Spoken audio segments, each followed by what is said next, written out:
Avance, t'es pas peur. Voilà. Facebookers, Facebookeuses, citoyens, citoyennes, étrangers, étrangères, voilà. Ce genre d'engins qui viennent de nos villes, qui viennent de nos quartiers, qui viennent de nos zones rurales. Ils font des gros projets à grande envergure. Filme autour, filme bien autour. Voilà, bien.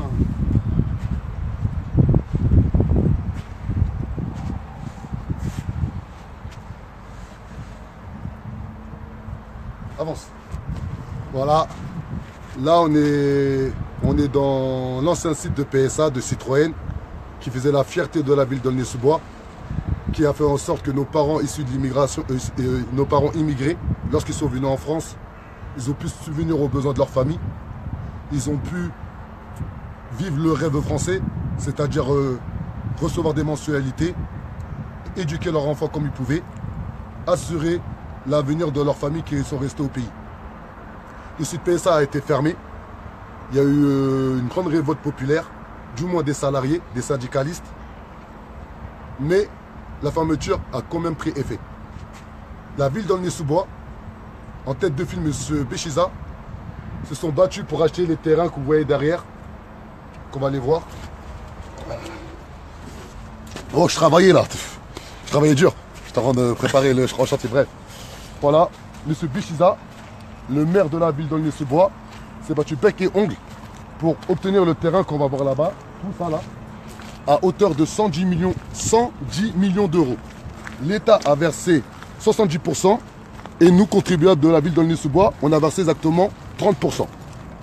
Il y a eu une réunion qui avait été mise en place qu'avec les cocos politicus. C'est-à-dire que soi-disant des grands politiques,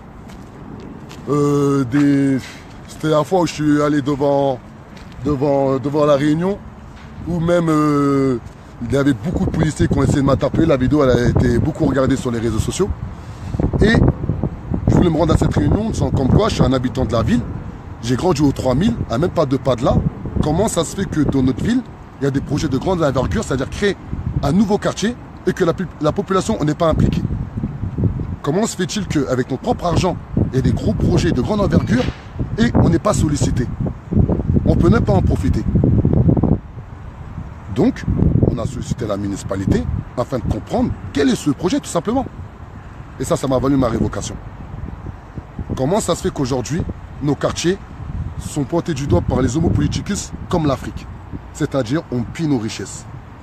On prend notre argent. On joue de notre méconnaissance du droit, des institutions, afin de nous mettre sur le côté. Il faut que tout parte de la population.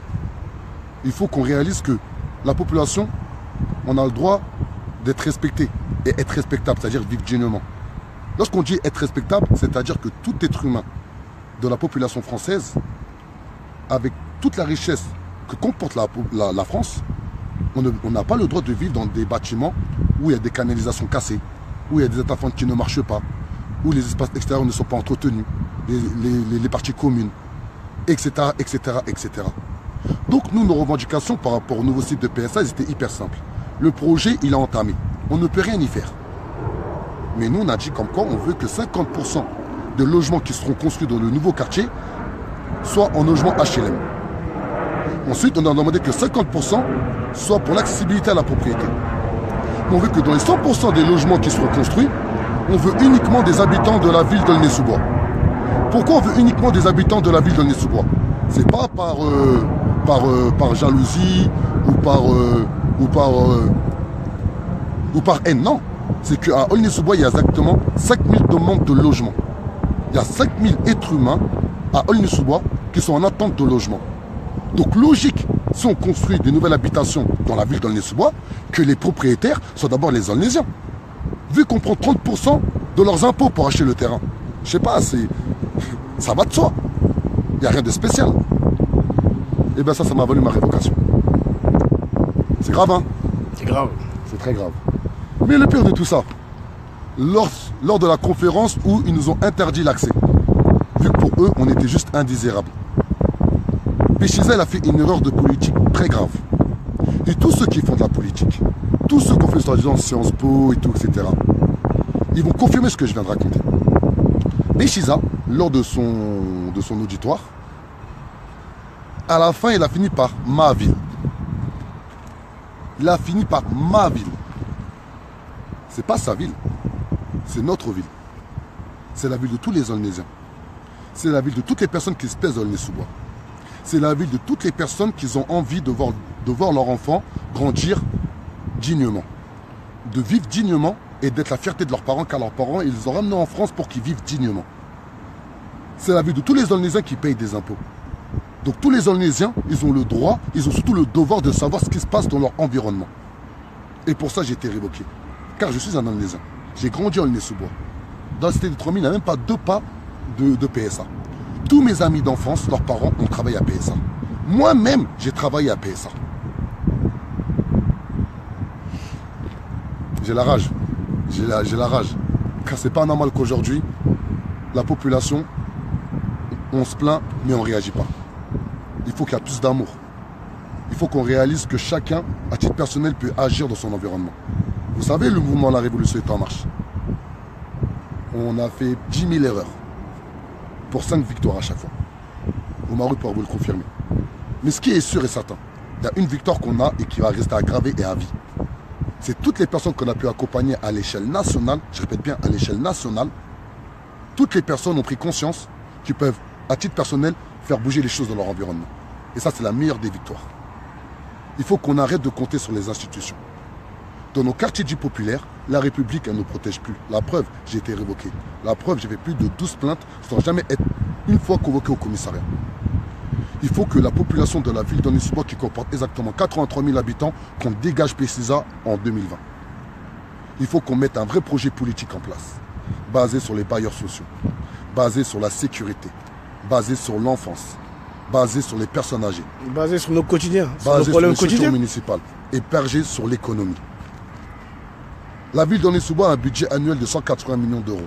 C'est pas normal qu'aujourd'hui encore dans notre ville à Aulnay-sous-Bois qu'il y ait de la délinquance, qu'il y ait de la violence, qu'il y ait de l'incompréhension, qu'il y a des personnes qui vivent dans des logements insalubres. Ce n'est pas normal tout ça. Ce n'est pas normal qu'aujourd'hui il y a encore des personnes en situation irrégulière en termes de papiers administratifs. C'est pas normal que le foyer de la ville d'Aulnay-sous-Bois, qui se trouve aux 3000, n'est même pas pris en compte à l'échelle municipale. C'est pas normal qu'aujourd'hui il y a un nouveau quartier, regardez, qui va se créer. Un nouveau quartier. Là, on parle de nouvelles habitations, de nouvelles infrastructures. Lorsqu'ils ont fait une réunion avec 400 personnes, et plus de la moitié, voire les 3 quarts, n'habitaient même pas dans la ville d'Aulnay-sous-Bois. On appelle ça tout simplement l'impérialiste. On appelle ça le capitaliste. Et nous, nous sommes des anticapitalistes. Mais pas les anticapitalistes comme on peut le voir, les anarchistes et tout, etc. Non. Nous sommes pour être pris en compte. C'est-à-dire, nous, on n'en veut pas aux personnes. On n'en veut pas aux personnes qui viennent de notre ville afin de faire évoluer notre train quotidien, élever notre niveau de vie. On n'en veut pas à ces personnes-là. S'ils viennent de notre ville, il faut qu'ils prennent conscience qu'ils doivent travailler avec nous, qu'ils doivent être avec la population, ils doivent être à l'écoute de la population. Mais à partir du moment où des personnes y viennent avec un sentiment de supériorité, de domination, ça on ne peut pas l'accepter. On appelle ça juste capitaliste. Et ça on ne peut pas l'accepter. On n'est pas contre toutes ces institutions. On est pour qu'ils soient à notre écoute et qu'ils travaillent avec nous. Regardez. Pour que ces personnes-là viennent et pour... Regardez le nouveau quartier. Voilà, regardez, ils ont commencé. Et ça va être un nouveau quartier. Voilà, là, tout ça, tout ce que vous voyez va être détruit. Tout ça pour faire un nouveau quartier. Et pour ça, j'ai été révoqué.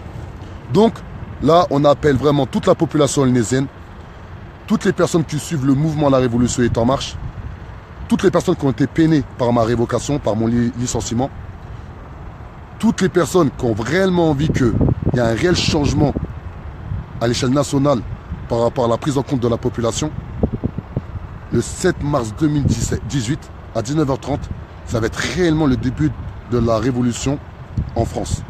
Ça va être vraiment le début du printemps français en France. C'est pas un jeu. On a été patient, on a attendu plus d'1 an avant d'investir le conseil municipal. Et bien le 7 mars, on le fera. On espère qu'il y aura le plus de monde possible. Et tous ceux qui ne peuvent pas venir, ne vous inquiétez pas. Le plus important, c'est le cœur. Tous ceux qui ne peuvent pas venir, on sait que le cœur est lié. On fera le boulot. On fera le boulot. Pour tout le monde. Qu'on soit 10, qu'on soit 5, qu'on soit 100, qu'on soit 200, le conseil municipal, on va le bloquer. On va le bloquer. C'est juste une obligation. Pour l'avenir de nos enfants, pour la fierté de nos parents et pour notre dignité. Au 7 mars, la révolution est en marche et personne ne peut l'arrêter. Ciao. Le 7 mars, hein, n'oubliez pas.